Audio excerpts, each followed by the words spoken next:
కనిగిరి మండలంలోని ఉస్తుంవారిపల్లె అడ్డరోడ్డు గ్రామం నందు నివాసం ఉంటున్నాను. వృత్తిరీత్యా కిరాణా షాపు నడుపుకుంటూ నా జీవనాన్ని సాగిస్తున్నాను. నాకు 2 పిల్లలు ఉన్నారు. నేను గత కొన్ని రోజులుగా అనారోగ్య కారణాలతో బాధపడుచు నేను నా ఆరోగ్య పరిస్థితి చూపించుకోవడం కోసం 9/12/2023 రాత్రి 8:30 కామాక్షి ట్రావెల్స్ బస్సులో నా కుమార్తెతో నేను హైదరాబాద్ నా బంధువుల ఇంటికి వెళ్ళాను. నేను 2 రోజులు హైదరాబాద్ నందు నా ఆరోగ్యం చూపించుకొని తిరిగి 11/12/2023 రోజు సాయంత్రం 6:45 హైదరాబాద్ నుండి తెలంగాణలో ఆర్టీసీ బస్ నందు నేను నా కుమార్తె నా ఇంటికి బయలుదేరి 12వ తేదీ ఉదయం 5:30 చేరుకున్నాం. నా ఇంటిలో ప్రవేశించగా నేను ఉంటున్న కింది అంతస్తు తలుపులు తాళం పగలగొట్టి తలుపులు తెరిచి ఉన్నాయి. నేను కంగారుగా ఇంటిలోనికి ప్రవేశించి చూడగా నా ఇంటిలోని బీరువా నందు ఉన్న 20 సవర్ల బంగారం, 60,000 రూపాయల నగదు, నా ఆస్తులకు సంబంధించిన విలువైన దస్తావేజులు, ప్రామిసరీ నోటులు దొంగతనం జరిగాయని గుర్తించాను. పగులగొట్టి ఉంది. నేను వెంటనే నా ఫోన్ ద్వారా పోలీస్ దిశ యాప్ కి ఫోన్ చేసి ఉన్నాను. నాకు తిరిగి వెంటనే దిశ యాప్ నుండి కాల్ వచ్చింది. జరిగిన విషయాన్ని వారికి తెలియజేశాను. ఆ తర్వాత కనిగిరి పోలీస్ స్టేషన్ నుండి డ్యూటీలో ఉన్న కానిస్టేబుల్స్ మరియు ఎస్ఐ మాధవరావు గారు వచ్చి దొంగతనం జరిగిన ప్రదేశాన్ని పరిశీలించి కేసు నమోదు చేశారు. FIR నంబర్ 382/2023 US 457/380 IPC కింద కేసు నమోదు చేసుకున్నారు. అదే రోజు మధ్యాహ్నం సమయంలో సర్కిల్ ఇన్స్పెక్టర్ శివరామకృష్ణ గారు వచ్చి డిప్యూటీ సూపరింటెండెంట్ ఆఫ్ పోలీస్ వారైన రత్నాకర రామరాజు గారు సంఘటనా స్థలాన్ని పరిశీలించారు. సాయంత్రం సమయాన ఒంగోలు నుండి క్లూ టీమ్స్ వచ్చి అడిషనల్ ఎస్పీ గారైన శ్రీధర్ బాబు గారు చోరీ జరిగిన ప్రదేశాన్ని సందర్శించి వేలిముద్రలు సేకరించారు. నాకు 2007వ సంవత్సరంలో పెద్దలు సమక్షంలో పాలగిరి బాబుతో వివాహం జరిగింది. మా ఇద్దరికి 2 సంతానం కలిగారు. పెళ్లి జరిగినప్పటి నుండి నా భర్త ఏ పని చేయకుండా మద్యం తాగుతూ జులాయిగా తిరుగుతున్నాడు. అప్పటి నుండి నేను కష్టపడుతున్నాను. నా కుటుంబ పోషిస్తూ వస్తున్నాను. నేను 2 సంవత్సరాల క్రితం నా కష్టార్జితం మరియు బంధుమిత్రుల నుండి కొంత డబ్బు వడ్డీకి తీసుకుని నా ఇంటి నిర్మాణాన్ని పూర్తి చేసుకున్నాను. జూన్ 2023న మా ఇంటి నందు అద్దెకి కొంతమంది bachelors Jio fiber net cable work పనిచేస్తున్నామని చెప్పి అద్దెకున్నారు. నేను కూడా వారి పూర్తి వివరాలు తెలుసుకోకుండా ఇల్లు ఖాళీగా ఉందని అద్దెకిచ్చాను. వాళ్ళు కేవలం 2 నెలలు మాత్రమే ఇల్లు అద్దె అడిగారు. నా ఇంటి నందు అద్దెకు ఉన్న వారిలో ఒకరైన గాజులపల్లి వెంకటరామిరెడ్డి అనే వ్యక్తి ఫోన్ చేసుకుంటానని నా ఫోన్ తీసుకుని నా ఫోన్ యొక్క వాట్సాప్ డేటాను హ్యాక్ చేశాడు. అదే విధంగా నా కాల్ డేటా, ఫోటోలు అన్ని హ్యాక్ చేశాడు. నా ఇంటి నందు దొంగతనం జరిగిన కొన్ని రోజులకు ముందే వాళ్ళు పని పూర్తయిందని ఇల్లు ఖాళీ చేసి వెళ్లారు. పైన తెలిపిన గాజులపల్లి వెంకటరామిరెడ్డి అనే వ్యక్తి నేను నా ఇంటి నందు దొంగతనం మరియు నేను కేసు వివరములు అడిగాను. నేను కేవలం దర్యాప్తు జరుగుతుందని చెప్పేదానినని, అప్పుడు అతను కేసు విత్డ్రా చేసుకో, పోలీసు వారు ఏమీ చేయలేరు మరియు పోయిన బంగారాన్ని తిరిగి తీసుకొని రాలేరు అని నాకు సలహాలు ఇచ్చేవాడు. కానీ నేను నాకు న్యాయం జరిగే వరకు పోరాడతానని చెప్పేదాన్ని. గత కొన్ని రోజులుగా నన్ను నా కూతురికి పెళ్లి చేసుకుంటానని నన్ను వేధిస్తున్నాడు. అదేవిధంగా నేను కేసు విత్డ్రా చేసుకోకపోతే నన్ను నా పిల్లల్ని చంపుతానని బెదిరిస్తున్నాడు. నా కుమార్తె ఫోటోలు మార్ఫింగ్ చేసి అసభ్యకరంగా ఆన్లైన్లో పోస్టు చేస్తానని నన్ను బెదిరిస్తున్నాడు. అతను నా మీద 4 కేసులు ఉన్నాయి. నన్ను ఎవరూ ఏమీ చేయలేరు అని నన్ను బెదిరిస్తున్నాడు. అప్పుడు నాకు కొంచెం సందేహం పెరిగి అతనితో పాటు పనిచేసిన కొంతమందికి కాల్ చేసి ఇతర వివరాలు అడగగా ఇతని మీద నేర చరిత్ర ఉందని తెలియజేశారు.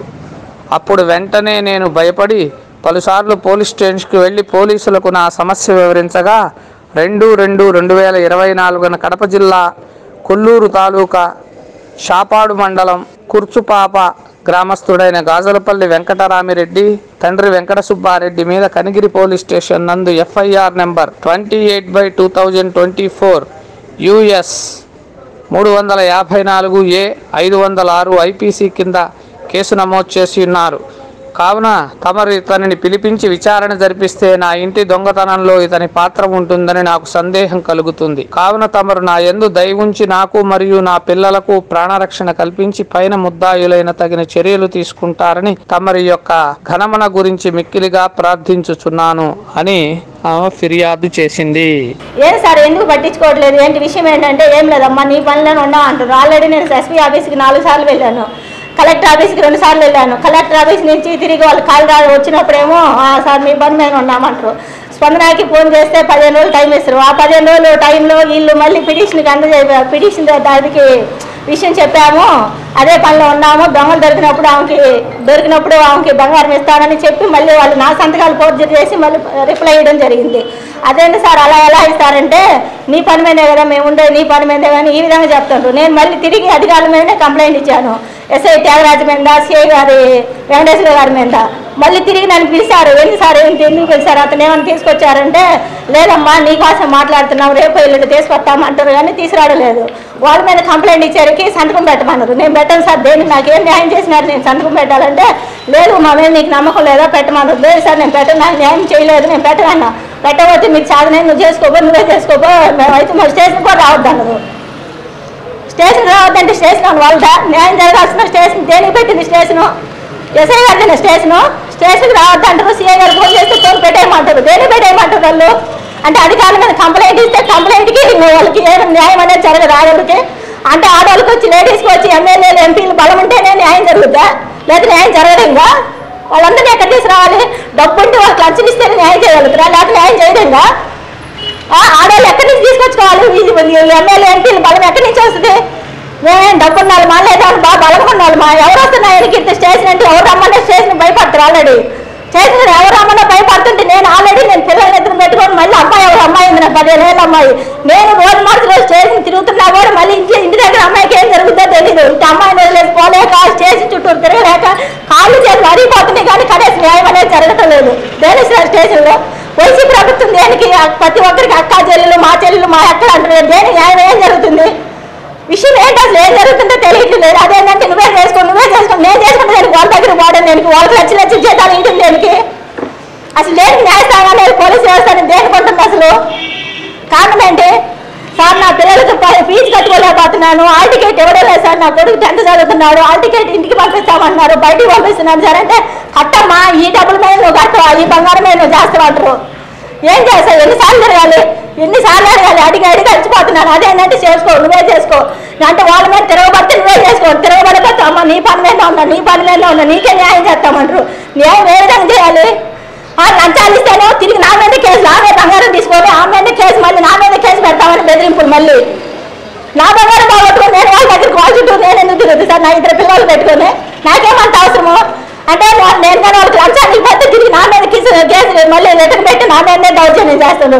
లేదంటే కేసు ఇతరా చేసుకోమని ఒకరు బెదిరిస్తారు, సంపదామని ఒకరు బెదిరిస్తారు. ఆల్రెడీ పక్కన కొట్టి పిల్లల్ని నేను సంపేస్తాం కేసు ఇతరా చేసుకోమని ఒకడు అంటాడు. ఎఫ్ఐఆర్ బుక్ చేయమంటే వాడి మీద బుక్ చేయట్లేదు పక్కనోడి మీద. అతని పేరు ద్వారస లక్ష్మీనారాయణ సార్. సిఐ గారిని ఎస్ఐ గారిని బ్రతిలాడాను సార్, అతని మీద ఎఫ్ఐఆర్ బుక్ చేయండి. ఎన్ని ఎఫ్ఐఆర్ బుక్ చేస్తామమ్మా, నీ పని మీద ఉన్నాం కదా, దొంగలు దొరికితే అంటే అతన్ని వాళ్ళే కప్పెడుతున్నారు. అతను బయటకు రానివ్వట్లేదు వాళ్ళు, కేవలం సిఐఎస్ఐ గారు అతను బయటకు రానివ్వడం లేదు. ఇదివరకు శివరామకృష్ణ గారు కానీ మాధవరావు సార్ కానీ వాళ్ళు అలాగే చేసుకోండి. వాళ్ళు 2 months వాళ్ళు కనీసం ఎదుగుతున్నామన్న నామకాన్ని ఇవ్వలేదు వాళ్ళకి. 2 సార్లు ఈ విధంగా వచ్చిన సార్, ఇదిగో పైనుంచి 3 ఫ్లోర్లు ఇల్లు మాది, పైనుంచి వచ్చిన సార్ అన్నా కూడా కనీసం చూసిపోమన్నా కూడా చూసిపోలేదు సార్. ఆ ఏళ్ళు ముద్దలు తీసుకొని పోండి సార్ అంటే ఏళ్ళు ముద్దలు కూడా రావడం లేదు. అంటే కేసు సార్ ఏ విధంగా సార్ ఇస్తారు, ఏళ్ళు ముద్దలు తీసుకెళ్ళాలి, ఏ విధంగా జరిగిందా, ఫోన్ నెంబర్లు మ్యాచ్ చూడాలి, ఏం చూడరు, ఫోన్ నెంబర్లు చూస్తున్నామంటారు. లేదు ఆల్రెడీ ఏళ్ళు ముద్దలు పరిశీలిస్తున్నామంటారు, అవి మ్యాచ్ అయినా లేదని చెప్పరు, ఫోన్ నెంబర్లు తీసుకుంటారు, మ్యాచ్ అయినా లేదు చెప్పరు. అంటే నేను ఒక ఆడమనిషినా, నాకేం తెలియదు అన్న, తిరిగి ఆమె అలసిపోయి ఆమె ఇంట్లో ఉంటుందన్న వాళ్ళ ఉద్దేశము. ఏం నాకు న్యాయం అనేది జరగదు ఆడపిల్లలకి, ఇదైనా వైసీపీ ప్రభుత్వం చేసి న్యాయం ఆడపిల్లలకి. నాకు పిల్లలు లేరు, నా పిల్లలకి ఏదైనా ఏం జరగాలి, ఎందుకు నవరత్నాలని అమ్మవాళ్ళకి ఎందుకు ఉన్న బంగారం పోయిన బంగారం తిరిగి లేకపోతే ఇవన్నీ ఎవరు కావాలి. ఇప్పుడు నా పిల్లలు చదివించుకుప్పుడు నా పిల్లలకి నాకు కేవలం మరణం చేసిన తప్పకు ఆత్మహత్య తప్పకు మాకేం లేదు. ఇప్పుడు మాకు జరిగేది కనీసం కొట్టుకోవటం లేదు. ఈ కేసులు అయ్యేసరికి మనుషులు రావట్లేదు, వ్యాపారం జరగట్లేదు, గోల్డ్ తిరిగి ఇవ్వలేకపోతున్నా, పిల్లలు ఫీజు కట్టుకోలేకపోతున్నా సార్ నేను స్టేషన్ ముందు నాకు అంత మంచి డబ్బు నాకు ఏం లేదు సార్, నా పిల్లల్ని నేను తీసుకొస్తున్నా వల్ల కూడా పట్టించుకోవడం లేదు. సీఐ గారు అయితే మొహమాట లేకుండా చెప్పేసి కేసు ముందు ఫోన్ పెట్టేయమంటాడు, ఒకటే మాట దేని పెట్టేయమంటాడు, నేనేం తప్పు చేసి పెట్టేయమాడు అంటే వాళ్ళకి లంచాలు ఇవ్వకపోతే ఫోన్ పెట్టేయమంటారా, లేదా కేసు విత్డ్రా చేసుకోతే ఫోన్ పెట్టేయమంటారా, దేని పెట్టేయమంటారు నన్ను? నేను చేసిన తప్పేంటి అసలు ఆడ చేశాను, నేను చేసిన కావాలంటే రికార్డులు వాడు చూపిస్తా, రికార్డులు వాడు వినిపిస్తా, ఫోన్ పెట్టేయమంటారు ఒకటే మాట. సిఎస్ఐ గారు అయితే అసలు స్టేషన్కే రావద్దన్నారు, అంటే వాళ్ళు గట్టిగా ఒత్తిడి చేస్తే కేసులు పెట్టేయమంటారా? న్యాయం జరగదు, గట్టిగా ఒత్తిడి చేస్తే దీని పరిష్కారం ఏ విధంగా చేయాలి, ఎవరు కోరాలి, ఎవరు కలిపాయి? నేను ఎస్ఐ గారు ఎస్పీ ఆఫీస్ 4 సార్లు వచ్చిన, కనీసం ఎస్పీ మేడం కలిపిమంటే నువ్వు అడిగేదని మాకు తెలియదు అంటారు వాళ్ళు. మేము మా తెలిసి వాళ్ళకి అడిగి నేను పోవడం ఎందుకు, వాళ్ళు ఎందుకు అడగడం, నేనే చేసుకోతాను. నేనేమో ఎన్నిసార్లు తిరిగి అలసిపోతున్నా. కలెక్టర్ ఆఫీస్కి 2 సార్లు వెళ్ళాను, కలెక్టర్ ఆఫీస్ కొంచెం తిరిగి వాళ్ళు దాన్ని కొంచెం ఒత్తిడి చేయడం అయితే నా సంతకాలు పూర్తి చేసి వాళ్ళే పంపిస్తారు. నేను ఎవరి దగ్గర పోవాలి, ఎక్కడ న్యాయం జరగాలి, నాకు ఎవరిని వాడాలి? ముందు సీఎం జగనే ఈ విధంగా ఇంకొక వ్యవస్థకి కనీసం గట్టితనం అనేది కొంచెం కూడా లేకపోతే జనాలకు న్యాయం ఏ విధంగా జరుగుతుంది, ఆడపిల్లలకి ఏ విధంగా న్యాయం జరగాలి? మేము ఎవరు కాళ్ళు పట్టుకోవాలి, కాళ్ళు పట్టుకుంటామన్నా కూడా ఎగిస్తే అంతా ఏం చేయాలి? మేము 20 సార్లు బంగారము, 5 ఫ్లాట్ డాక్యుమెంట్స్, 20 లక్షలు ప్రామిషన్ నోట్లయితే 20 సార్లు 10 సార్లు రాశారు, మాధవరావు ఎస్ఐ మాధవరావు 20 లక్షలు ప్రామిషన్ నోటు, 2 లక్షలు ప్రామిషన్ నోట్లు రాశారు. 5 ఫ్లాట్ డాక్యుమెంట్స్ వేస్తే అసలు ఆయనే రాయలేదు. అంటే వాళ్ళు సగం దేనికి రాశారు ఆ విధంగా? అంటే ఆమె అరిసి ఆమె తిరిగి పోయిందని న్యాయం జరగదులే, ఆమె ఏం చేస్తలే, ఒక ఆడ మనిషి ఏం చేస్తలేని రాశారట అబద్ధము. అట్లా ఎట్లా రాస్తారు? అంటే కనీసం పోలీస్ స్టేషన్ మాకు న్యాయం జరగదా? న్యాయం జరగాలంటే జరిపేది, లేదంటే మాకు స్టేషన్ కన్నా మారవండి, ఆడిపోతారో మాకు స్టేషన్ రావద్దు అంటారు, అదేవిధంగా ఫోన్ చేస్తే ఫోన్ పెట్టేయమంటారు. ఏ స్టేషన్ పోవాలి, ఎవరు అడగాలి న్యాయం? నేను